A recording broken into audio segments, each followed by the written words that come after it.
Olivier, ¿cómo estás? Un gusto Muy que, bien. un gusto que estés con nosotros. Ya muchas gracias por acompañarnos en este evento del Sur del Mundo. Sabemos que estás en Francia. ¿En qué ciudad particularmente estás viviendo? En la ciudad de Burdeos, De en Burdeos. el sur oeste de Francia, cerca Espectacular. del Atlántico. Qué lindo, excelente. Entonces, bueno, nos gustaría que te presentes un poco quién sos, cuál es tu trayectoria y bueno, y qué es este campo de la geopolítica de alimentos. ¿Cuál es el núcleo de este campo de estudio? Bueno, yo soy geopolitólogo, o sea, me dedico a estudiar conflictos geopolíticos y desde hace ya unos años me dedico a estudiar más en particular la cuestión alimentaria, la cuestión agrícola, porque son temas obviamente imprescindibles para la humanidad que tienen mucho que ver con los territorios, la presencia humana en los territorios, pero también el impacto que tiene la alimentación en toda la parte política interna de desarrollo territorial, pero también de vínculo con el mercado internacional. O sea que la agricultura y la alimentación son estratégicas, son geopolíticas, son imprescindibles para cualquier nación que se quiera desarrollar, tanto como para tener agricultura en su suelo, como cuando no la pueda tener, importarla y entonces estar dependiendo de otros países. Entonces ahí viene como una necesidad de vincularte al mercado según tus propias capacidades. Entonces mi trabajo es estudiar todas las cadenas que implican agricultura y alimentación, desde el suelo, la semilla, el territorio, la gente, el campesino, el gran productor, los distintos actores desde la producción hasta el consumo, pasando por, obviamente, las cadenas logísticas, los puntos geoestratégicos en el planeta, las pujas de poder entre naciones para tener acceso al alimento cuando no lo tiene o para fijar alguna política de poder cuando tiene el alimento, incluso cuando no lo tiene hay políticas de poder, para tratar no solamente de vender, no se trata solamente de vender, exportar un alimento no es básicamente tan simple como decir vamos a ganar dinero exportando, vamos a generar divisas, que eso habla mucho para Argentina, va mucho más allá. Claro que es imprescindible la parte de vender y generar divisas, pero no es lo mismo vender, por ejemplo, trigo, ese cereal tan importante en la cultura argentina, en su cultura local como en su cultura exportadora, no es lo mismo vender trigo al vecino Brasil que vender trigo a Egipto o trigo a países que están en necesidades absolutas de importar el trigo, si no puede haber problemas políticos internos. Entonces, mi campo de estudio es eso. A raíz de ese campo de estudio, monté una empresa, una asesora, y trabajo acá en Francia con varias empresas y tuve también la posibilidad en otros años de ir a Argentina y ayudar en su momento a algunos centros de investigación como el INTA para reflexionar sobre estos asuntos. Excelente, Olivier. Entonces, como primera pregunta, como un poco para romper el hielo, ¿cómo estás viendo este efecto de la pandemia del COVID-19 sobre el tema que vos abordás, sobre el tema de la geopolítica? ¿Lo pone de nuevo en un tapete mucho más alto? ¿Se le da mucho más visibilidad al tema? ¿O es un tema que ya se venía, digamos, teniendo mucho impacto mediático hace un tiempo y la pandemia lo puede potenciar? ¿Cuál es tu visión en este sentido de las problemáticas que tiene la geopolítica en relación al surgimiento de este shock externo que es la pandemia?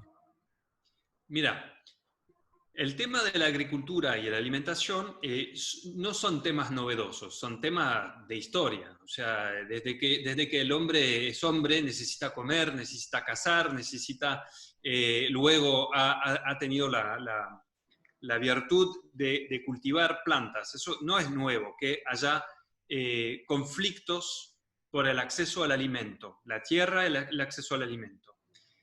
Lo que ha pasado en un pasado bastante reciente, finales del siglo XX, es que se había totalmente desprestigiado la agricultura, la alimentación, eran cosas que no importaban mucho. Lo que sí ha cambiado fue que un poquito más de 10 años atrás hemos tenido unas revueltas del hambre en el mundo porque los precios se dispararon, porque hubo un shock de oferta y a raíz de eso empezó a haber como una vuelta en la preocupación estratégica internacional de la cuestión alimentaria, agrícola y alimentaria. Eso tomó aún más fuerza en el 2011 durante las revueltas árabes. Ahí el alimento no fue el motor de las revueltas, sino que fue uno de los elementos que impulsaron a las revueltas. A raíz de esto, se tomó conciencia a nivel internacional, pero también a nivel local, que agricultura y alimentación ya no se podían mirar desde muy arriba, desde lejos, había que incluirlo en la agenda estratégica y geopolítica de los países. Ahora, surge el COVID. Antes del COVID, estamos hablando de revueltas del hambre de 2007, Revolución Árabe 2011.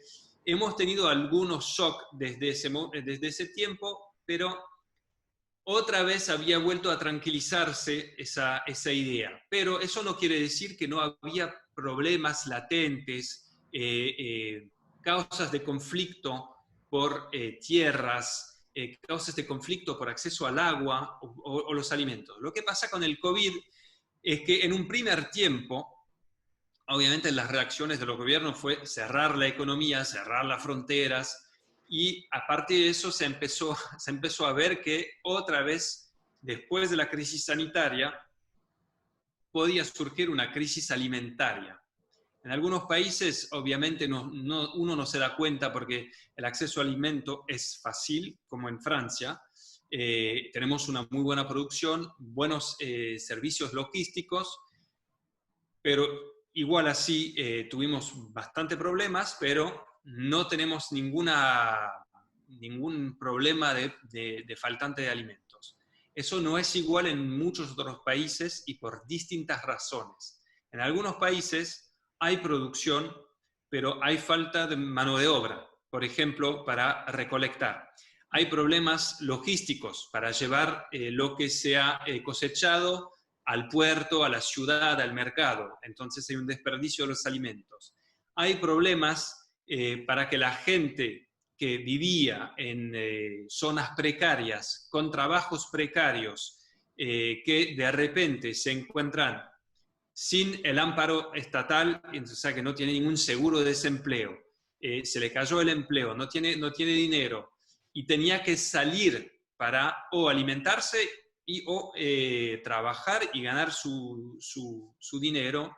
Esta persona se encuentra en una situación en que el acceso al alimento, por más que haya alimento, es muy difícil. O sea que ahí hay un problema también en este caso. En otros casos, digamos, siguiendo este caso, en otros países, hemos presenciado masivos éxodos de gente de las ciudades. En India fue así. Justamente esta gente que no podía tener acceso al alimento en la ciudad, se fue al campo, se fue caminando cientos de kilómetros hasta su pueblo para tratar de encontrar comida. O sea que eso es una parte de la crisis alimentaria. La otra parte es que a nivel mundial no solamente tenemos la crisis del COVID, tenemos también crisis de los commodities, el petróleo que está en un precio sumamente bajo. En algunos países los productores de commodities ya no tienen el dinero suficiente como para salir a comprar y abastecer sus propios mercados. Entonces, en caso de ser productor, tenemos un caso muy relevante y muy impactante, que es el caso de Rusia, que viendo que el precio del trigo se estaba disparando en su país, ha decidido suspender hasta el 1 de julio sus exportaciones de trigo. O sea, es el primer productor exportador de trigo del mundo. O sea que si Rusia cierra sus puertas, ha pasado en el 2011, el precio va a ir subiendo. O sea, ¿qué pasa?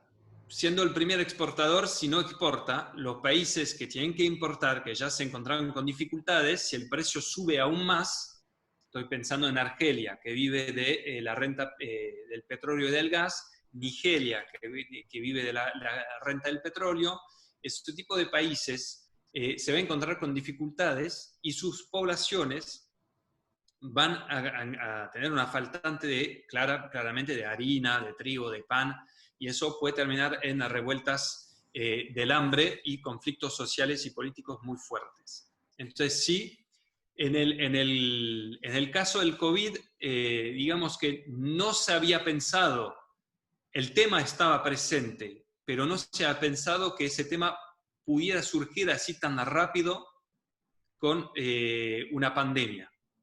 Eso sí, ahora que estamos frente a eso, la Organización Mundial de la Salud, junto con FAO, han emitido distintos reportes y pidieron a los países responsables no cerrar las exportaciones, que fluya el mercado, pero vemos que o sea, esa idea del mercado que fluye es como, es una mirada del espíritu, o sea, el que produce con políticas agrícolas internas, con problemas sociales y políticos internos. O sea, decirle, abran las puertas, muchachos, que necesitamos que fluya, está bien. Algunos países lo necesitan, pero claro que puertas adentro, uno no le va a decir ahora a China, que tiene el 55% de los stocks de cereales del mundo ahora en su país, decirle a China que vaya a regalar sus stocks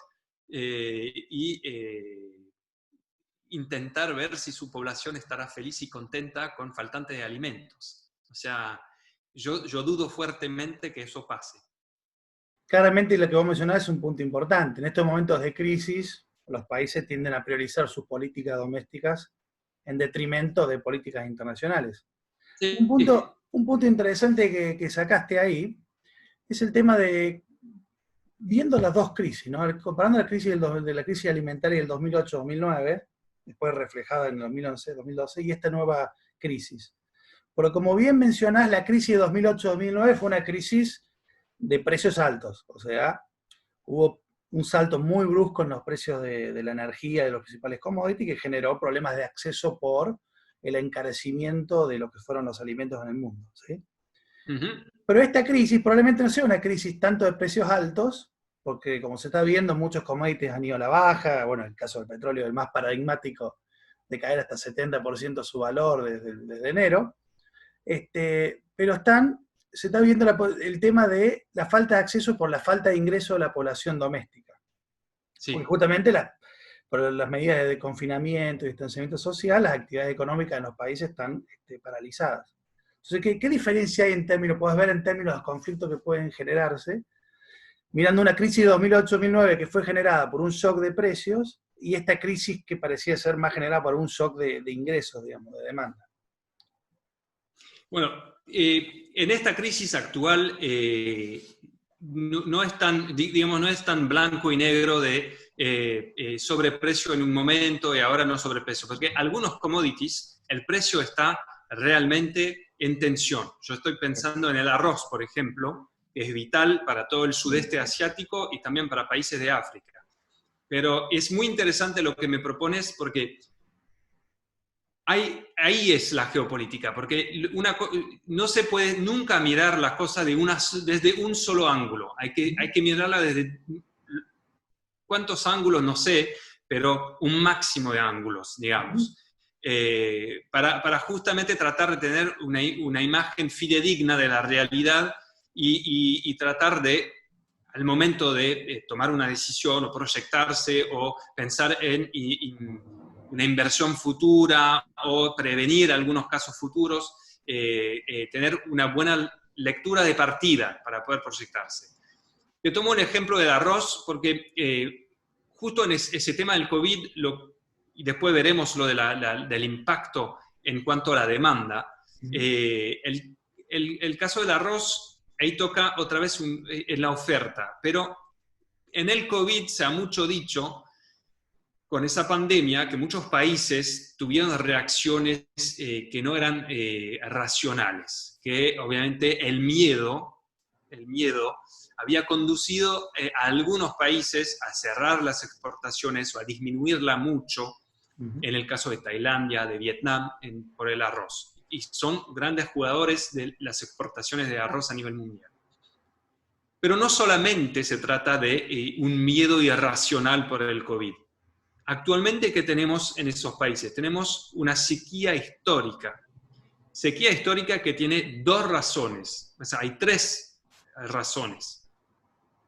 La primera es que el clima está cada vez acelerando su cambio, su evolución, y obviamente hay menos caída de agua, menos lluvias.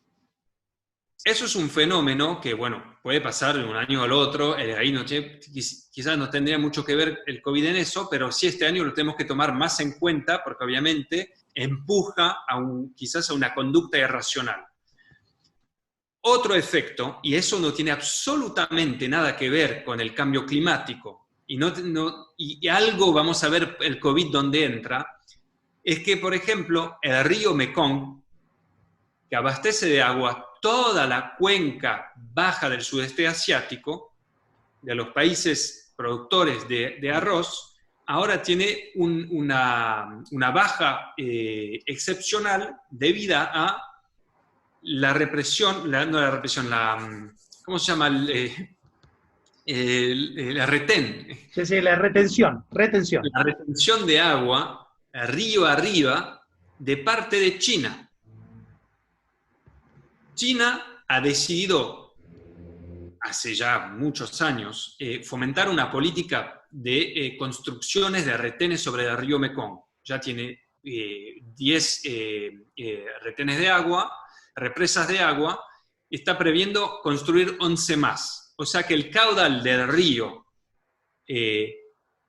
para abajo ha bajado un montón. O sea que nunca se había visto eso antes. Ahora me vas a decir, este año si hay sequía en el Mekong, si hay falta de lluvia, quizás también en el lado chino hay faltantes. No es el caso. Investigaciones que se han hecho desde centros de investigación universitarios en Estados Unidos han comprobado, junto con sería un centro internacional de monitoreo del Mekong en el sudeste asiático, han comprobado que había mucha agua ahí en la parte de arriba en China. O sea que ahí la responsabilidad de un país como China de privilegiar el consumo de agua de su país para energía, para la agricultura, para el consumo humano, eso tiene un impacto sobre la producción aguas abajo en la cuenca del Mekong de los países productores de arroz. O sea que hoy en día está realmente en jaque la producción anual de arroz. Se piensa que si sigue así, la mitad se va a perder para Tailandia y para Vietnam. O sea que ahí ya tenemos otra visión de la razón por la cual esos países están mirando a sus stocks de arroz como un stock para prevenir hambrunas, hambrunas quizás no, pero problemas internos. Ahora, tercera cosa y última cosa, es que obviamente cuando hay menos agua, por un lado por la lluvia, menos agua porque hay represas que retienen el agua del lado de China en el Mekong. ¿Qué pasa? Pasa que en el delta entra menos agua dulce para el mar. O sea que el agua salada entra más aguas arriba. Y el sal, como bien sabes, cuando entra en un campo, lo destroza, lo vuelve infértil. O sea que eso es la tercera causa. Hoy lo único que se ve, lo único que se mira es el COVID. Y es normal, es lo que estamos viviendo y todos con bastante susto o con ignorancia que nos lleva a tener mucho susto. Pero eso es una cuestión fundamental en términos geopolíticos, porque obviamente Vietnam no se lleva muy bien con China, hay roces por la manera en que China está utilizando el agua del Mekong y construyendo retenes. Tailandia, que depende mucho de las inversiones chinas, del turismo chino, hasta ahora no decía mucho, pero está empezando a elevar una voz diplomática en contra del manejo del agua en el río Mekong. O sea que ahí tenemos una tensión geopolítica clara alrededor del agua, que es el imprescindible para la agricultura, el arroz, y con consecuencias mundiales para países que necesitan abastecerse del arroz que vende en general Tailandia o Vietnam. Y el precio está cada vez subiendo más. Ahora, del lado de la demanda, eso está claro que países donde un commodity, digamos el petróleo, que es el más evidente en este caso, que tiene una dependencia al petróleo. Pensamos Argelia, Nigeria, Venezuela, esos países que tienen algún poder estatal, digamos, más o menos dictatorial o más o menos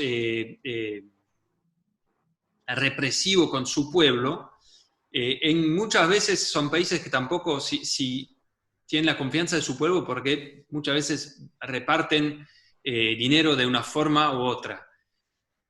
Ahora, si no hay esa posibilidad de repartir dinero porque ya no hay fuente de ingreso de divisas en esos países, ahí vamos a tener claramente problemas que serán quizás más parecidos, por más que el precio siga igual, más parecido a lo que hemos visto en el 2007. O sea, pueblos que van a salir a la calle a pedir comida.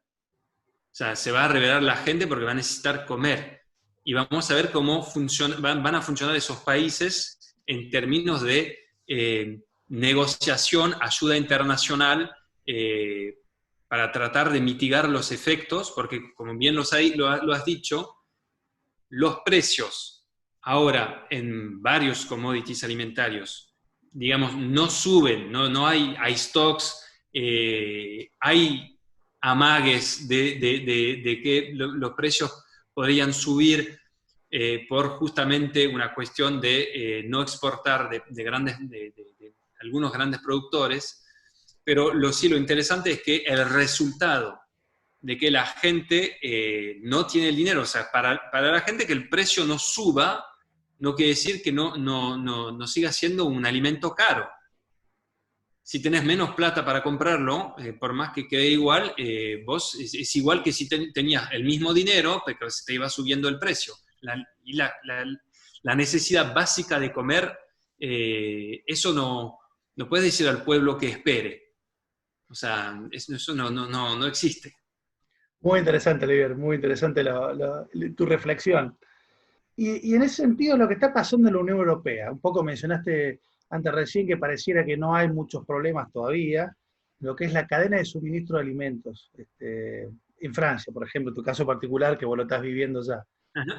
Los mercados están bien provistos, hay algún ruido con algunas producciones por el tema de la migración de mano de obra, por ejemplo, no sé, Francia se utiliza mucho mano de obra foránea para algunas producciones. ¿Qué está pasando en ese sentido?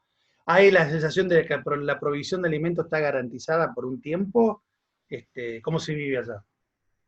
Mira, la producción de alimentos está garantizada. Hay problemas, claro, en algunas cadenas, o sea, fruta y horticultura, básicamente. O sea, falta de mano de obra para recoger fresa, frutilla, por ejemplo. Falta de mano de obra para algunos vegetales. Eso tratan de mitigar el efecto de la falta de mano de obra que nos venía de España, que nos venía de los países del este, que nos venía del el norte de África.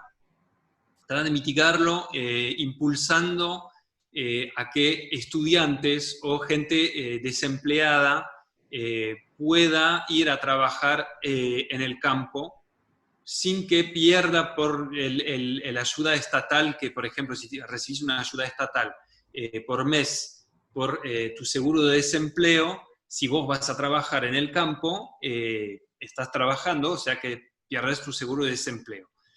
Entonces, hay como mecanismos donde intentan que la gente guarde el seguro de desempleo y pueda a la vez ganar un dinero. Es una manera para el Estado de seguir ayudando. Claro que hay tensiones, claro que hay sectores que están en tensión no por la falta de mano de obra, sino que por la falta de demanda. Por ejemplo, me imagino que en Argentina debe ser igual, pero en todos los países del mundo el consumo de cerveza ha caído brutalmente por el cierre de restaurantes, bares, festivales, grandes eventos donde deportivos y demás, donde se solía volúmenes importantes de cerveza. Entonces eso tiene repercusión en cadena hasta el productor de cebada. Cebada cervecera. Cebada cervecera. Entonces, tenés como eso que terminó en cadena llegando al productor que está ahora con su producción que no la puede vender para la cadena cervecera. Entonces, están sacando de la clasificación de cebada cervecera a cebada para la nutrición animal. Uh-huh. O sea que no va a recibir el mismo precio. Entonces, eso sí es otro tipo de tensión. Otro tipo de tensión que ha habido es, obviamente, cuando se inició la cuarentena, la gente se tiró masivamente a comprar pasta. Entonces, hubo ahí sí algún efecto disruptivo en la cadena de producción de pastas en Francia, pero básicamente se ha solucionado que en vez de hacer el fusilli y no sé qué, el pappardelle, se hace solamente espagueti. Y en vez de un paquete de 250 gramos o 500 gramos, se hace de 1 kilo, 2 kilos, 5 kilos. Digamos que ahí los problemas se pudieron solucionar. Claramente hay tensiones en distintos puntos del circuito. Ahora, ¿qué va a pasar después del COVID? Porque ya veníamos con un sector agrícola con problemas financieros, problemas de desprestigio a nivel social, a nivel societal, no social. O sea que se veía que acá en Francia hay mucho debate alrededor de la producción, el uso de los agroquímicos. Entonces había montones de debates y obviamente había como un desprestigio hacia el productor porque iba utilizando productos fitosanitarios que a la gente no le parecía adecuado. La sociedad quería más cosas, digamos, tipo orgánicas. Entonces vamos a ver cómo va a pasar eso, porque de repente con el coronavirus hay como la gente se da cuenta que el campo es absolutamente imprescindible, pero hay paradojas. La gente lo ve como imprescindible, va a querer más. En todas las encuestas se ve que la salud y el alimento como vector de salud llega al número 2 o número 3 en todas las encuestas. O sea que va a salir la gente quizás más reforzada en su opinión de que quiere que haya un cambio en el campo. Cuando la visibilidad, la necesidad de tiempos más largos para cualquier cambio, que sea con menos fitosanitarios, ausencia de fitosanitarios o cambio en las fórmulas, un uso distinto. Eso no se hace de un día para el otro. Ya que entonces vamos a ver cómo va a seguir eso. A eso le sumás que al finalizar la crisis vamos seguramente a tener quiebras en el campo. O sea, lo que no pueden vender ahora los productores de leche. Me olvidé, pero la leche, el consumo de leche ha caído mucho. Varios sistemas productivos van a encontrar serios problemas. En general, de eso se va a salir con más concentración que con diseminación de esos campos entre varios pequeños productores. Eso va a ser un problema porque a nivel territorial la gente está pidiendo la vuelta del pequeño agricultor, el pequeño productor, pero el pequeño productor hasta ahora no vive bien de su producción, a menos de que sea algo de nicho, que pueda encontrar un público particular con un precio alto. Pero básicamente, cuando vos me hablabas de países africanos u otros lugares, pues en Latinoamérica, pero ahí en Francia también, ¿no? La gente va a estar con mucho menos dinero porque va a haber menos empleo, porque la economía va a tardar en recuperarse. Bueno, en general la gente, ¿qué va a hacer? Y en Francia es igual que en cualquier otro lugar, va a buscar el precio. Claro. Y el precio en general quiere decir competitividad. Y competitividad en general tiene que ver con una concentración más o menos alta del aparato productivo en el campo. Y en Francia es igual, por más que tengamos una visión muchas veces romántica de la producción agrícola, del pequeño agricultor, la realidad de las cifras es que tenemos una concentración, claramente, no al nivel de lo que podría ser la concentración de la tierra en Brasil, en Argentina, en Paraguay, no es igual, pero eso sí va a ser un tema creo, de conflictos locales a la salida del coronavirus acá en Francia para la agricultura. Por otro lado, sí, decime. No, justo disculpa que te interrumpo un puntito con lo que decís, me parece muy interesante. Entre esta tensión que se genera entre una agenda de largo plazo, que la Unión Europea ha seguido en tema de los productos orgánicos y agroecológicos, y una agenda de corto plazo que es la emergencia. Sí. O sea, en general, me imagino que toda esta producción orgánica o agroecológica también tiene, mucho de esta producción es producción de nicho. Y toda esa producción de nicho se canalizaba a través de restaurantes, a través de hotelería, a través de turismo, que un poco fortalecía esa demanda de esos productos. Ahora, al no estar esa demanda, por la paralización, imagino que toda la producción de alimentos básicos va a estar mucho más estimulada. O sea que hay una emergencia que te obliga a producir más alimentos básicos, pero a su vez va en contra de una visión de largo plazo. Yo creo que es una tensión de agendas que con el virus genera, que me parece algo muy interesante para mirar, que en función de lo que vos dijiste. Sí, tenés absolutamente razón. Y eso, ojo que la cuestión orgánica ya no es una cuestión de nicho. Yo en varias ocasiones en Argentina, incluso en Argentina, estuve con asociaciones de productores y mucho he escuchado de que lo orgánico era algo de nicho y qué sé yo. Ya no se puede más hablar de nicho. Ya cuando tenemos Amazon, que 3 años atrás compra la primera la cadena de venta de productos orgánicos de Estados Unidos por $13.000 millones, yo no creo que Jeff Bezos esté trabajando en nichos. No es su trabajo. Pero más allá de eso, ya no es nicho. El tema es, te diría, si sigamos lo que vemos, la gente busca precio. El precio, digamos que el precio muchas veces es competitividad. La competitividad es, obviamente, va a haber competencia entre distintos sistemas productivos en Francia, pero más allá de Francia, en Europa o más allá en el mundo. ¿Qué va a haber? La gente que va a querer seguir comiendo orgánico, que hay mucha gente acá, y que va a tratar de hacer de juntar la necesidad de comer orgánico o más sano o lo que sea, y también buscar un precio. Yo creo que muchas veces va a favorecer la importación de alimentos acá. O sea, que los actores de la producción orgánica en España van a tener flor de mercado en Francia, como ya lo tienen.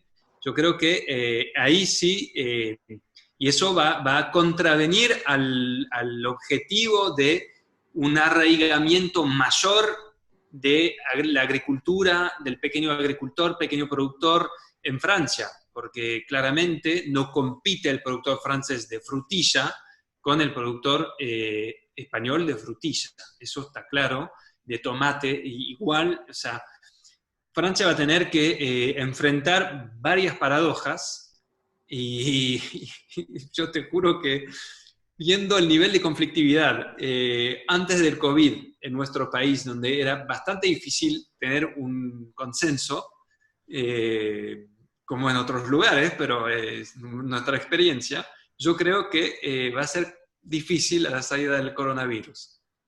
Bueno, muy interesante lo que comentás. Un temita que también está relacionado a la última parte que mencionaste, el tema de las cuestiones que se pueden generar en términos de comercio, ¿no? Mencionaste el caso de España, que puede un poco abastecer ese nicho si Francia lo pierde o privilegia la producción de alimentos básicos. ¿Cómo ves esta relación entre la Unión Europea y el Mercosur en ese sentido? O sea, los países, a ver, en términos amplios, los países exportadores de alimentos van a tender a privilegiar la producción doméstica, ¿sí? Eso va a pasar. Está pasando con el arroz, está pasando con algunas otras producciones, con el trigo en Rusia. Probablemente venga una ola de mayor proteccionismo por parte de aquellos que exportan alimentos para bajar el precio de los alimentos dentro de su población o garantizar autoabastecimiento. Ahora, ¿qué van a hacer los países importadores? O los países que son proteccionistas desde el punto de vista de los alimentos, ¿sí? Pero no son exportadores netos. Esa es la palabra, no importadores, sino proteccionistas para proteger, pero no son exportadores netos a nivel global, digamos. Mira, acá hay varias entradas y varios puntos que varias paradojas. Uh-huh. En la Unión Europea, en su negociación con el Mercosur, digamos, fue firmado el acuerdo, no fue ratificado, o sea que por ahora no es como si no hay acuerdo, pero todavía no entra en cuestión el acuerdo. Pero sí es interesante porque hoy la Unión Europea está pensando con esa crisis del coronavirus que quizás tendría que tener más. Sí, acá se escucha mucho la vuelta de la soberanía alimentaria, que la Unión Europea no debe depender de los demás, que hay que repatriar aparatos productivos que sean de la producción quizás de proteínas vegetales para la producción de carne acá.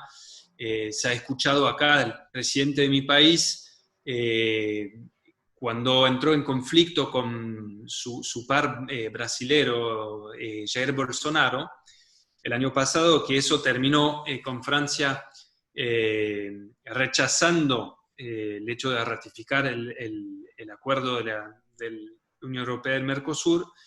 Habló mucho de hay que tener un plan de proteínas, hay que traer de vuelta la producción de proteínas. Eso no es fácil decirlo, no es tan fácil hacerlo, pero a nivel europeo, claramente, con ahora el agravante de la crisis del coronavirus, esas cuestiones toman más peso.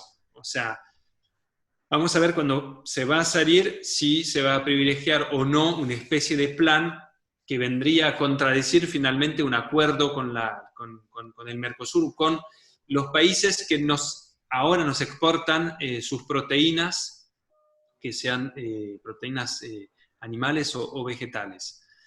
Eso es algo que vemos desde la visión de la óptica de la Unión Europea, pero también ahora hay la visión del Mercosur. El Mercosur, hace poco, eso se ha comentado bastante en Argentina. Argentina ha decidido retirarse de una negociación con Corea del Sur. Me imagino que en estas charlas y conversaciones que tendrán algunos especialistas argentinos hablarán del tema, pero si bien parecía ser un acuerdo que no favorecía para nada a Argentina, incluso para sus exportaciones agrícolas, que eran algo que parecía ser algo bastante complicado para llegar a vender, o sea que iba a ser perdedor, pero por goleada con Corea del Sur. Eso lleva a mí me llama la atención de que este cambio de gobierno en Argentina hacia un gobierno peronista y muy al revés del gobierno anterior, cambie entre comillas, las reglas del juego. O sea, a mí no me llama la atención, pero no me sorprende. Al igual que cuando Francia decidió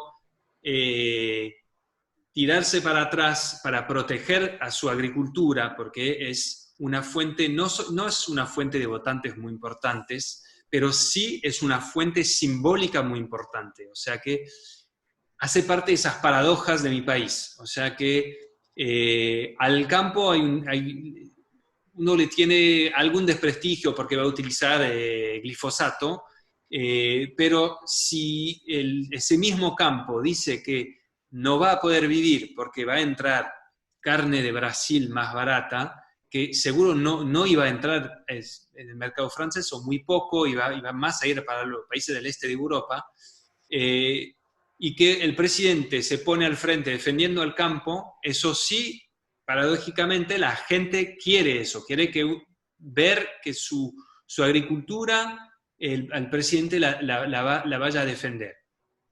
Entonces a mí no me sorprende que un nuevo presidente en Argentina decida que su base de votos está en el cordón industrial de pymes y de grandes industrias, de los trabajadores históricos que son la base popular de sus votantes, que vaya a protegerlos de alguna forma. Eso a mí no me sorprende. Al igual que mañana, no sé si Jair Bolsonaro va a seguir a la cabeza de Brasil, o sea que es un misterio absoluto,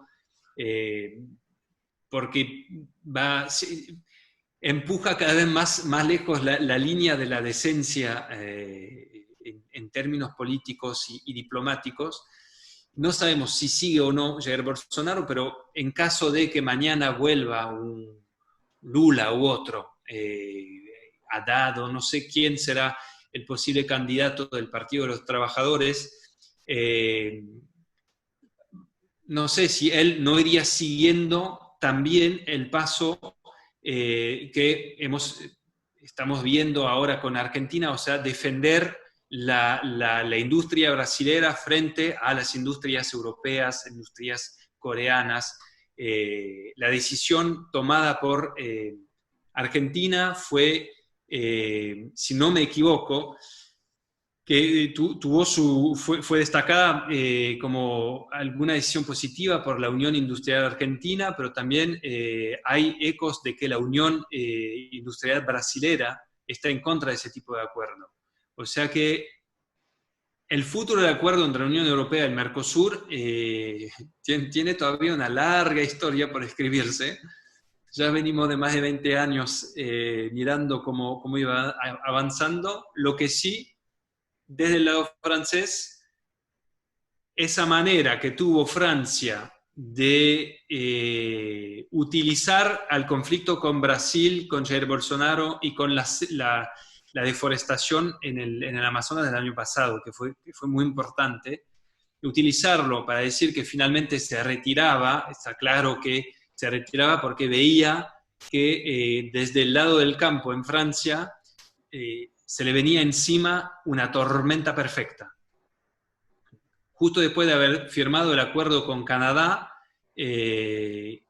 hubo manifestaciones muy violentas del campo hacia diputados, senadores de la mayoría presidencial, y eso que era un acuerdo mínimo en comparación con el acuerdo con el Mercosur. O sea que se veía venir una ola devastadora de conflictos y se pudo retirar o sea, digamos, embarrar la cancha, como dicen ustedes, para no poder avanzar más. Es así. Ahora, durante el coronavirus no para de salir a visitar al campo y a decir que gracias al campo, que el campo es el orgullo de Francia, que el campo es también la primera línea, al igual que los enfermeros, que los médicos en los hospitales, que gracias al campo podemos comer todos los días. O sea que de este discurso veo difícilmente que salga de la crisis del coronavirus diciendo, bueno, ahora muchachos, voy a firmar el acuerdo definitivamente con el Mercosur. O sea, ahí sería, yo creo, un suicidio político histórico en Francia. Fuiste muy claro. Bueno, y una última pregunta, Olivier, para ir cerrando ya tan interesante charla. ¿Qué está pasando con el tema de la migración? Que es un tema clave en Europa, el tema de los refugiados, las migraciones, y obviamente una crisis alimentaria siempre desata esos interrogantes, ¿no? Una Sí. potencial crisis alimentaria. ¿Qué está ocurriendo en ese sentido en Europa con el coronavirus? ¿Todavía no se nota la crisis en los países que son fuente de migraciones hacia la Unión Europea? ¿O qué estaría ocurriendo en ese sentido? ¿Cómo Francia lo está mirando? Bueno, mira, por ahora no se siente nada porque todas las fronteras están cerradas. No. O sea, no hay circulación de migrantes. Por ahí, quizás en Italia llega algún barco o puede haber todavía gente que trata de pasar el Mediterráneo, lográndolo o no, eso no podría decírtelo, pero sí está claro que eh, infelizmente, porque obviamente quisiera que no se escuchara más hablar del tema de la migración, porque no hay necesidad de migración y que la gente no tenga que migrar por las razones que los hace migrar. Infelizmente no lo escuchamos ahora, más porque la gente está preocupada por el virus, el virus, el virus, el virus y el virus, básicamente. Pero eso no quiere decir que la causa por la cual la gente migra haya desaparecido. Y es peor, todo lo que hemos hablado anteriormente, o sea, que la gente que vive en esos cordones territoriales de miseria, de falta absoluta de Estado, donde impera falta de alimentos, falta de energía, falta de infraestructura, falta de todo. O sea, esta gente no tiene mucha otra opción hoy en día que la de migrar. Migra hacia ciudades en cordones de miseria, de ciudades en África. Luego migran hacia la costa mediterránea y tratan de migrar y llegar a Europa. Con el coronavirus, la crisis estructural, las crisis estructurales de estos países, de estos territorios, en estos 2 meses no han cambiado, obviamente, pero sino que van a empeorar. O sea que la falta de alimentos, la falta de acceso a un seguro estatal que te dé un poco de dinero para sobrevivir, para ir a comprar algo. Cuando no hay, no hay. O sea que, y cuando hay menos de lo que no hay, mucho peor. O sea que quizás en los próximos meses no se va a sentir tanto todavía porque va a haber un control muy estricto por esta cuestión de las fronteras muy, muy vigiladas, muy cerradas. Pero yo creo que no sé cuándo, pero vamos a tener de vuelta imágenes horribles de estos barcos llenos de gente muriéndose en el mar. Eso es una triste y infame realidad. Obviamente ahora en Europa todo el mundo puede mirar por otro lado, hacia otro lado, porque no hay, el tema no está en la agenda inmediata. Entonces es mucho más fácil no pensarlo, no mirarlo. Pero lo que era una bomba de tiempo, ahora se va a transformar en una catástrofe, no una bomba de tiempo, va a ser un asteroide que nos va a caer encima. O sea, la realidad es esa, es que y estamos hablando de zonas de donde nos vienen los migrantes, zonas donde la fertilidad, o sea, el número de niños que nacen por mujer es dentro de los más altos del mundo. O sea, el cordón del Sahel, hace unos años atrás en el simposio, había presentado mapas del Sahel, y en el cordón del Sahel al sur del Sahara tenemos 130, 150 millones de personas de acá a menos de 10 años va a haber casi 250 millones de personas. O sea que vamos a más de 100 millones de personas en zonas donde no hay ningún plan que exista de algún país o de algún conjunto de país para fomentar algún tipo de desarrollo. Zonas donde por el cambio climático ya eran zonas secas, pero van a ser zonas imposibles ahora quizás para la agricultura, o sea que la problemática va a ser cada vez peor y a eso le sumas ahora esa cuestión del virus, de la pandemia. Son zonas donde la verdad que no sé si en esas zonas ha llegado el virus o no, me imagino que muy poco, pero claramente no van a encontrar ningún refugio en algunas ciudades, o sea que las perspectivas eran oscuras, van a ser tenebrosas, y en Europa lo vamos a ver, lo vamos a sentir. O sea, vamos a tener, y con nuestro discurso ahora de proteccionismo, va a ser peor, digamos, va a ser disculpa la fórmula, pero es la que me vino, y no es un juego de palabras porque es feo, pero es el hambre que encuentra las ganas de comer. O sea que en Europa los extremismos van a tener,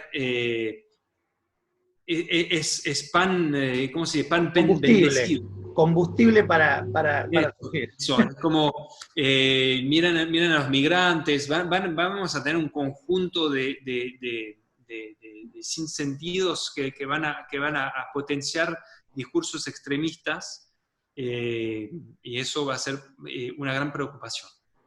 Bueno, muchas gracias, Olivier, por esta rica charla. La verdad que No, gracias a vos. excelente. Muchas gracias por estar en el simposio, como siempre, las últimas ediciones, ahora adaptándonos a los nuevos tiempos que requiere la virtualidad.